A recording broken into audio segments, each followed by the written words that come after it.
May 13th. I headed off to Thailand for the first time in my life. I was set to visit 4 different cities: Bangkok, Chiang Mai, Chiang Rai, and Chiang Khong. For the next 3 weeks, I learned and experienced so much more than I could have ever imagined.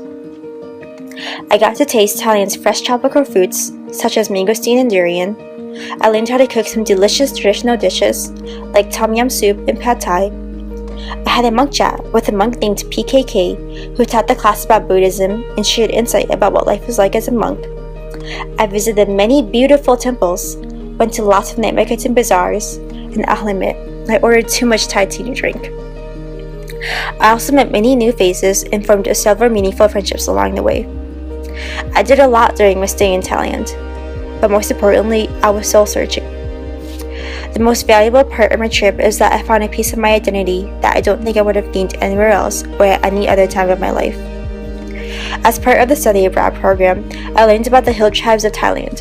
Hill tribes are typically racial minority groups who reside in the countryside hills. This includes the Hmong Thai people.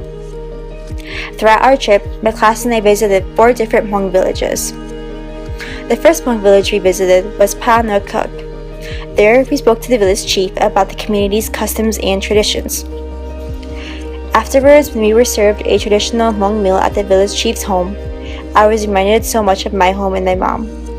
In fact, a lot of the things that I learned and observed reminded me of my parents and grandma. Even though they weren't physically there with me, I felt like I was able to form a better understanding and deeper connection with them through this trip. Another major moment that brought me back to my parents and grandma was the Mekong River. From the hotel view in Chiang Khong, the Mekong River and the border of Laos were right before my eyes. Being born in America, I grew up only hearing about how my parents and relatives crossed this river to flee from persecution in Laos during the Vietnam War. The rush of feelings and thoughts that went through me as we went on the boat ride along the river is something that I can't accurately convey in words. At the Mekong School, I learned more about the importance of the river. A unique aspect of the Mekong School is that they have the locals learn and teach about the river by themselves. Much of the history of the peoples who live around the river is lost. That's why it's much more empowering for them to learn about their own history of the river. It's almost like a journey of self-discovery for the community, of exploring their own identity and culture related to place. Along with the Mekong School, we visited other schools and youth-centered organizations where I met many young students. I gradually realized how much education is valued in Thailand, especially for marginalized communities and hill tribes. Unfortunately, in this world, having an education comes at a price, and for many, it's a luxury. For me, it's a privilege that I take for granted so much more than I think I do or even want to admit.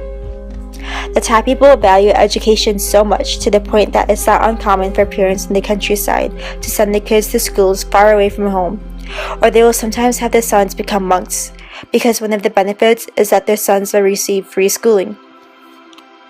Not only that, I learned from the Hill Area Development Foundation, or HADF, that many hill tribes people who come from racial minority groups did not hold Thai citizenship, making it even harder to obtain an education.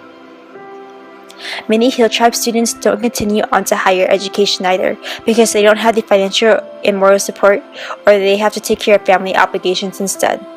Of course, higher education isn't for everyone. However, receiving an education is so crucial because it is often the only door to opportunity and success. Sometimes, it is the only stray of hope that might prevent hill tribe and marginalized children from being trafficked or continuing to live in the cycle of poverty that they were born in. Learning about the value of education made me think about my parents again and why they have always pushed their siblings and I to do well in school.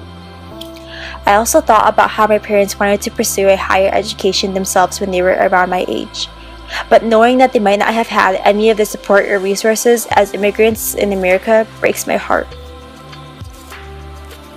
Connecting my parents' experience to what I learned in Thailand, I was confronted with the confirmation that even though the Hmong are separated by land and water, we still face similar setbacks such as racial discrimination and assimilation into another culture that isn't ours. It felt nice to be in a country where I was considered the majority as an Asian person. There were many habits and customs that I was familiar with. However, It's necessary for me to acknowledge that as a Hmong person, I'm still a minority and there are still other things that I can't relate with in the Thai culture. In addition, as a Hmong American, I have differences from Hmong Thai people. Understanding the intersections of my identity was important for me to really experience and critically reflect about my Thailand trip.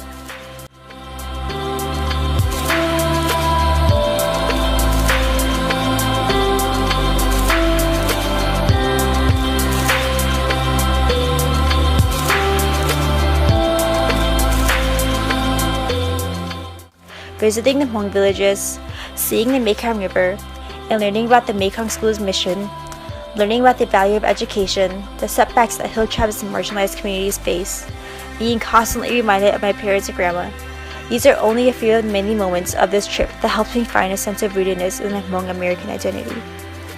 It was like playing connect the dots, mapping my soul with every single encounter and event that happened to me in Thailand. This trip gave me more than just pretty sightseeing and a steady abroad experience that I could check off my bucket list. I know that everything I learned on this trip wouldn't have been possible if I had not so many wonderful individuals who were so kind in welcoming my classmates at night into their home. From the professor and tour guides to the villages and homestay hosts, everyone that I met taught me something new. I feel different now, content and impacted, even more fired up to do something, to share my knowledge, to continue fighting and advocating. This trip was a lifetime experience. I am forever changed.